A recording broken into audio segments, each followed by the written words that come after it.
se habla de justicia en el país, tarde o temprano nos encontramos con ese apotegma que dice que las leyes en el Ecuador no se hicieron para ser cumplidas, sino para ser inobservadas. Luego viene la conocida retahíla de que echa la ley, echa la trampa. Antes se señalaba que la justicia solo era para los de poncho, pero un octubre y un junio nos demostraron que eso no es cierto. La justicia se ensaña, eso sí, con los pobres, pero quienes medraron del Estado, si no optan por victimizarse desde su condición de prófugos, cumplen parcialmente la condena de privación de libertad, pero incumplen totalmente la indemnización por los daños materiales e inmateriales que le generaron a la sociedad con sus infracciones penales. Ejemplos sobran. Y vamos a hablar sobre esto con Germán Rodas, coordinador de la Comisión Nacional Anticorrupción. Germán, muy buenos días, bienvenido a Contacto Directo.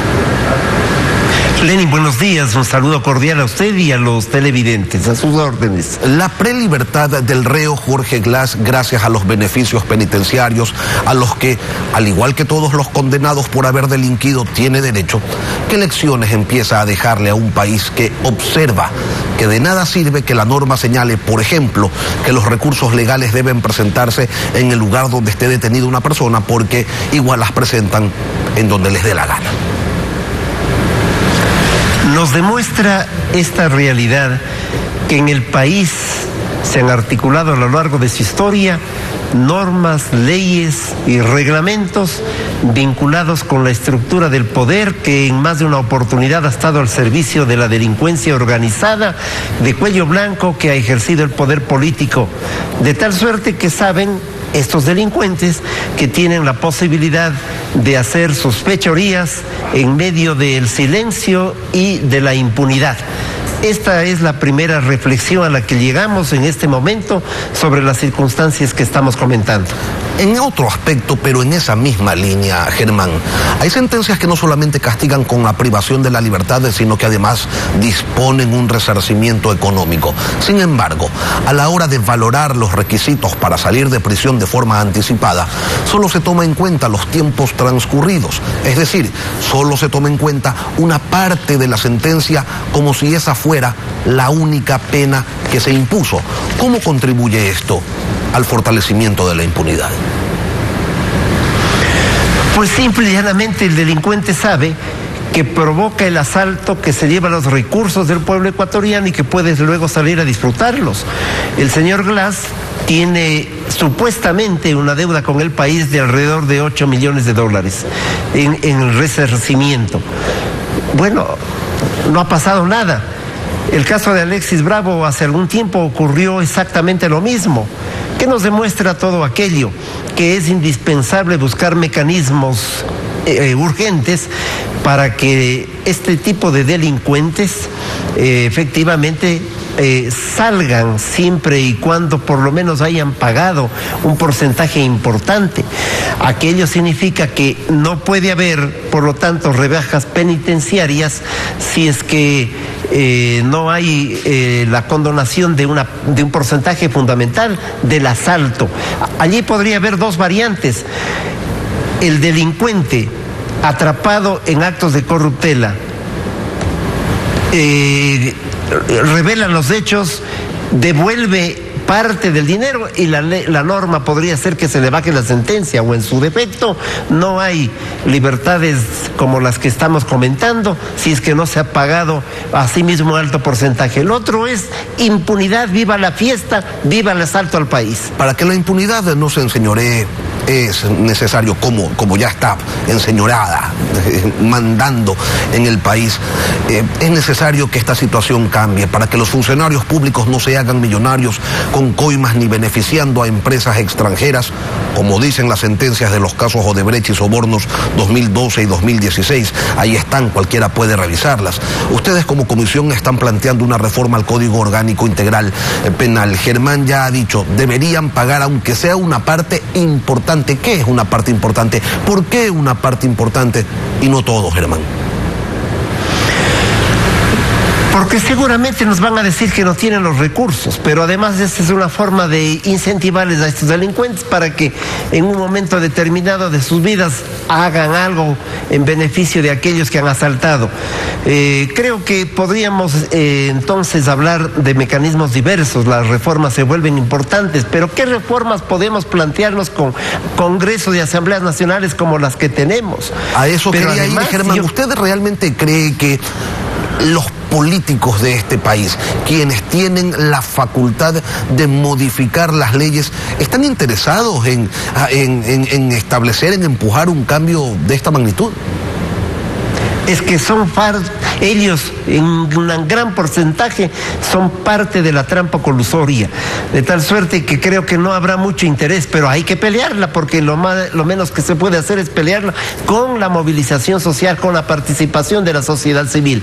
Cuando nosotros presentamos el juicio de Manduriaco, no era solamente contra Glass hace 6 años, era contra la banda delincuencial. Si allí se enjuiciaba a este señor y a la banda delincuencial por peculado, estaríamos hablando de otras circunstancias.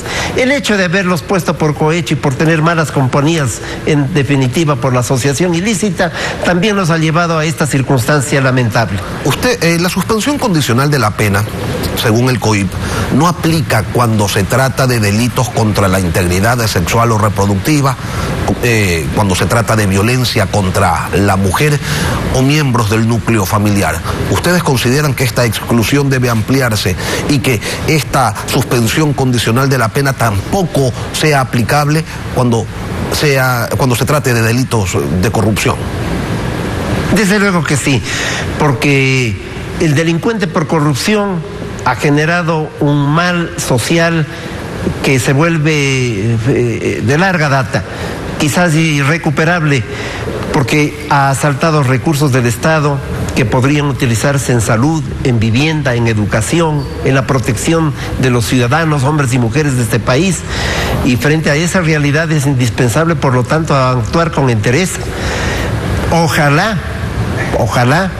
en el mediano plazo, sobre estos mismos casos, Fiscalía impulse las acciones jurídicas pertinentes para atrapar a la delincuencia organizada de cuello blanco sobre la base de la acción del peculado, que es imprescriptible. Creo que ese es el llamado a la conciencia en este momento que debemos hacer sobre la base de los elementos que estamos analizando. Germán, ¿y la Comisión Nacional Anticorrupción cuándo va a presentar esto? ¿Han mantenido algún tipo de contacto con algún sector político que pudiera estar interesado, aunque sea de la boca para afuera, en generar este cambio, esta reforma? Estamos hablando con algunos sectores de la Asamblea del Congreso. No creemos que esto deba volverse un tema mediático. Este tema es de responsabilidad. No se trata de hacer una rueda de prensa y enseñar el documento.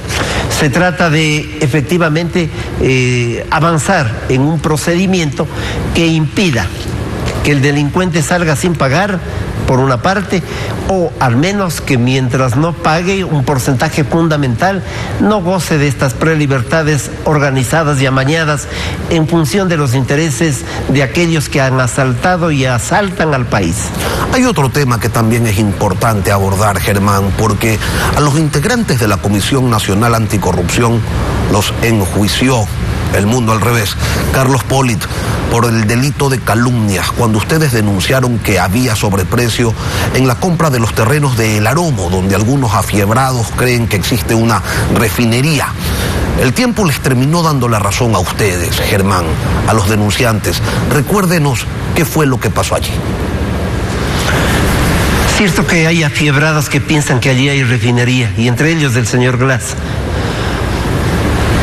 ¿Qué ocurrió? En el 2015, la Comisión Nacional Anticorrupción presentó la denuncia ante Fiscalía señalando que se habían vendido los terrenos del Aromo cuando tenían un valor de alrededor de 250 a 300 mil dólares por un monto de 13 millones de dólares. Nosotros presentamos la denuncia y señalamos que Contraloría no había actuado.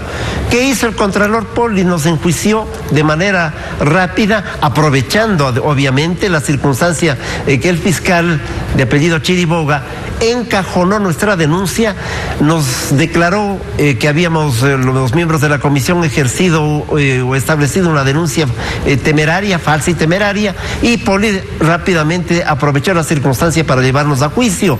Y entonces en el juicio una jueza de nombre Karen Matamoros inmediatamente nos sentenció por esta circunstancia y por este señalamiento que yo acabo de expresar. Han pasado muchísimos años y hoy la Contraloría nos ha dado la razón cuando ha señalado que efectivamente no solo que hubo un sobreprecio, sino que se debe devolver ese dinero que se entregó en un 50% a los vendedores de estos terrenos.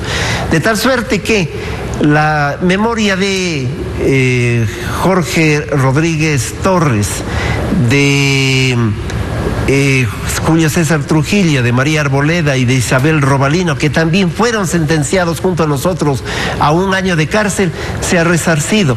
Creo que la historia nos da la razón, pero sobre todo aquí ha habido una determinación sobre la base de nuestra voluntad permanente de enfrentar los temas como hay que enfrentarlos a esta delincuencia organizada. Ese es un tema fundamental, porque de allí viene la construcción del Aromo y allí viene todo el tema de Odebrecht, en el que están involucrados también este señor al que pretenden poner en libertad en las próximas horas. Germán, sin embargo, una cosa es la resolución de la Contraloría que ordena la devolución de los recursos más intereses, pero ¿qué pasa con los autores de esa irregularidad?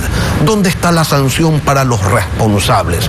La Fiscalía en este caso también está pintada.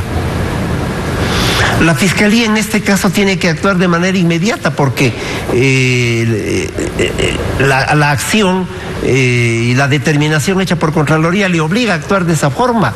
Y entonces aquí le estamos pidiendo a la Fiscalía 2 cosas: actúe sobre esta determinación de Contraloría para sancionar a los responsables, tema 1, y tema 2, asuma el compromiso en el tema de Manduriacu, por ejemplo, de la hidroeléctrica que nosotros denunciamos del sobreprecio, en donde está Glass y la banda delincuencial, para llevarlos a la justicia por peculado.